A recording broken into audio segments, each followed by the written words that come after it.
one of the things I am finding, for example, you take, say, Arkaute itself. You know that after Hesarghatta, not even 10 kilometers, another dam. Not even Mm, another 12 or 13 kilometers before Ramnagaram, another dam. Now, these were not dams that were done after 1970. They were obviously done between 1960, I would say 1995 to about yeah. 1950 or so, right?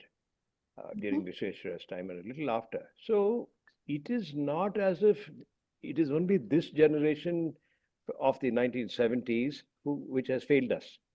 Mm, Somewhere this age of ecological innocence has mm, prevailed upon not just India, the rest of the world, from those times. So mm, if there are people like us sitting and saying what we are saying today, and this happened in one of the discussions some months ago, somebody will sit in 2040 and judge us on what we did not do right yeah. or what we did not, shall we say, analyze right.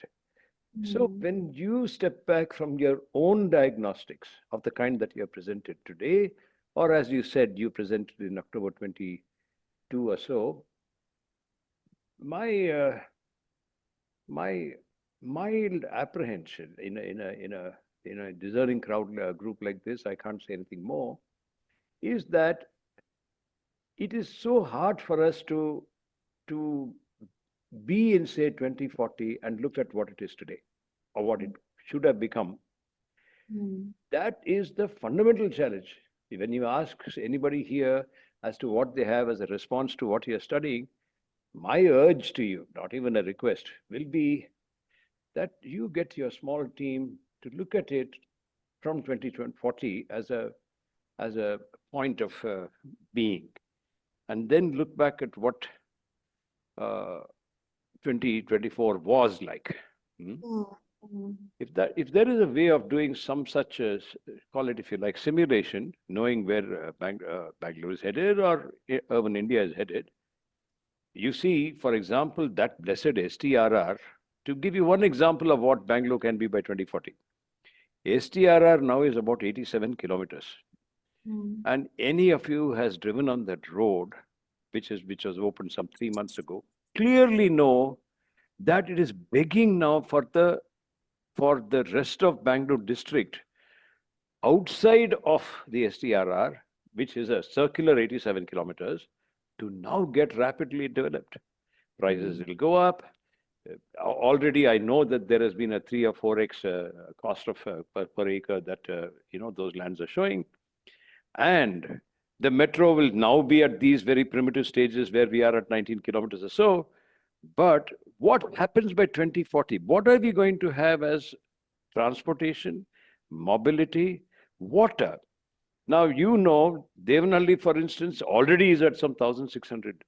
And this fellow, D.K. Shivkumar, is talking about how he is going to have 7 more satellite towns to come up. And if he had his way in the 4.5 years that he has, he will surely do it because it means tons and tons of money.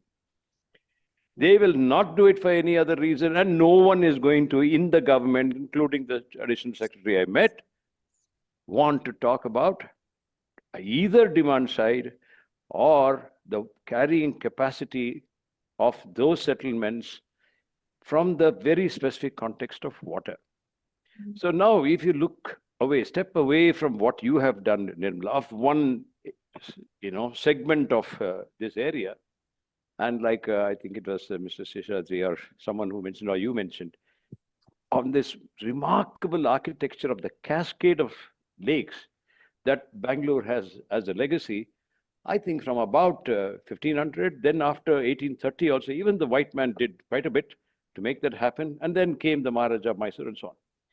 So we had, or we still have this cascade of lakes. If you had to take the Dakshin Pinakini, for instance, or even what you said, you went to Arkavati. If you took Dakshin Pinakini and traced the cascade of lakes, it's wonderful, right? And what happens to it at some point, for example, from Hebal, as a matter of fact, from Elahanka, from Putenali Kere, it comes down towards Hebal, and then it goes towards Hoskote eventually, right? See, that kind of a cascade was created then. it is still holding in some ways, if you ask me, although we have done everything we can to choke the pathways, the waterways, the Rajakal ways, every such thing. So I will end by saying that your work is always remarkable, very sincere, but you have to come from 2040, from there to here, and not go from here to there.